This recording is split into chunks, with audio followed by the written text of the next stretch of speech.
kay Ara. Ito lang kasi yung alam ko kung paano express ang feelings ko para kay Ara. Ano ka ba, Insan? Hanggang ngayon ba sorbe ka pa rin? Bakit kaya hindi mo na lang i-apply ang messages sa sarili mo?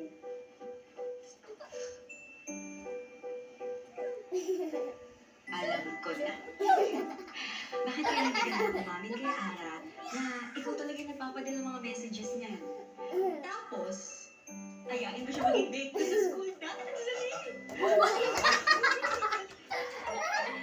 Ang aga-aga pa. Ito na ba yung dance? Agad-agad na? Napakatorpe mo talaga. Nagdadahirap ka pa. Pag hindi ka kumilos as early as now, eh baka maunahan ka pa na date. Sige ka. Ikaw din.